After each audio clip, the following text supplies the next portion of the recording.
13 of these stunning stallions have been adopted so far, but 5 more still need homes. Students say LSU accused them of using GroupMe to communicate from one side of the class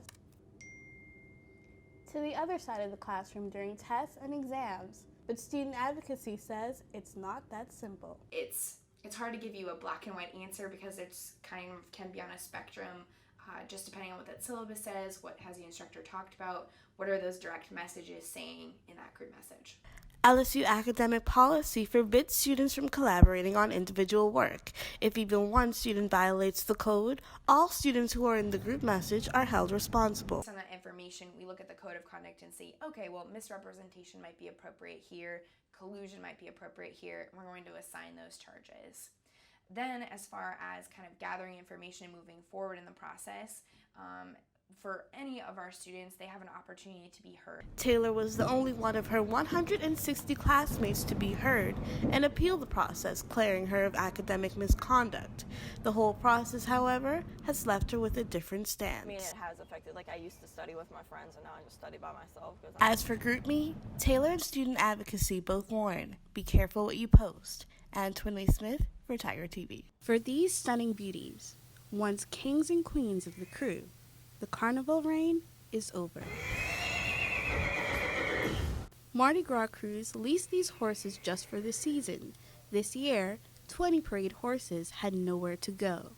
That they knew that this whole trading was taking place without the public knowing it, without us knowing it, so we listened, and then we saw, well, what can we do? That's when Jeff Dorson and the Humane Society partnered with Cascade Stables to find these horses forever homes, saving them from an often uncertain future.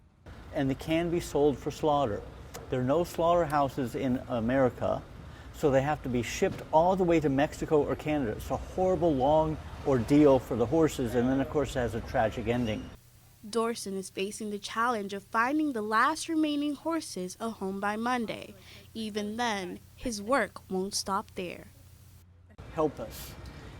Worst case scenario, they'll be put into foster homes, and then we'll keep working it. In the end, one thing is certain. With Jeff's help, these horses will go to a stable fit for a king or a queen. When bread gets too old, it usually ends up in the trash. But that's not the case at LSU.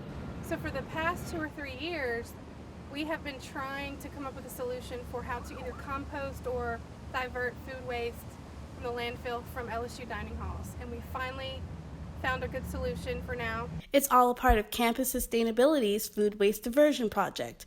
Food scraps are collected from dining hall locations around campus. Chef John Jackson says the effort requires all hands on deck. So what we do is we put these buckets on our cutting boards and our stations, and anything that's wasteful and that we can't properly use goes in our bucket. Every week, LSU Partner Organics Recycling collects a mixture of dairy, fruit, and vegetable scraps. Sustainability Manager Sarah Temple says the effort not only curbs food spoilage at LSU, it also supports sustainable food production in the Baton Rouge area. So not only is the food being diverted from the landfill, which helps our recycling rate number, but it is actually being taken to farms within a 30 to 50 mile radius, is what I think it is. And it's being used as feed for, I think, cattle and hogs. A glass of red wine a day keeps the doctors away. At least that's what scientists at LSU are saying. And it didn't really matter what kind. It didn't really matter what country it was derived from, or even the price of the wine. Even the cheap wines had some benefit. Red wine contains special antioxidants called polyphenols, a good compound for heart health. After toying with the idea of creating a polyphenol oral supplement proved ineffective, LSU professor Tammy Dugas had the eureka moment. I thought, oh, wait a minute. You know, instead of developing a pill or a supplement, why don't we just deliver it directly to the artery, either on a stent or on the balloon that we use to inflate the artery just before stent placement. Heart disease is the leading cause of death in Louisiana and the United States as a whole. As LSU continually works towards a final product, Dr. Dugas only hopes that this innovation will make a difference in the medical world. And we hope that it does one day culminate in a product that's on the market, give clinicians more choices for how we treat patients. Antwanae Smith for Tiger TV. LSU is taking a turn at saving tigers in the wild, but it is an effort many students say they have not heard of. I think I've heard of it. No, I did not. The LSU Tiger Conservation Fund is part of LSU's involvement in the U.S. University Tiger Consortium, a joint effort between schools who share the same mascot to save tigers in the wild. An LSU Foundation representative commented on the progress of the fund, which started last October, but did not want to be interviewed on camera. Fewer than 4,000 tigers remain in the wild, a declining number Brand feels the home of the fighting tigers should care deeply about. Students, faculty, and just people in Baton Rouge should really consider looking into tiger numbers in the wild because they're declining rapidly, and if we don't stop and don't help, our Mike the Tiger might be the only one left someday. If it's one thing LSU students agree on, it's that the pollen has to go. It's kind of annoying and really inconvenient. You know, there's pollen everywhere. And Well, it gets in my shoes and that sucks. For some students, it's especially personal. Student Health Center Medical Director Nelson Perrett says with the pollen has come irritation for some. It's just sort of incapacitating. Keep a stopped up head, your eyes are itchy and runny and red. Sometimes you do wheeze. So it can be very miserable for the individual.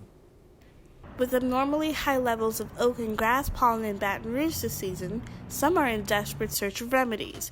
This has pharmacies like Bolton's Health Mart seeing an increase in customers. We've seen a good number of people coming in recently. We've had a really busy flu season, and now it's starting to get into the allergy season, and people are constantly coming in looking for allergy medication. While seasonal and pollen allergies aren't exactly dangerous, they can be severe, often leading to asthma.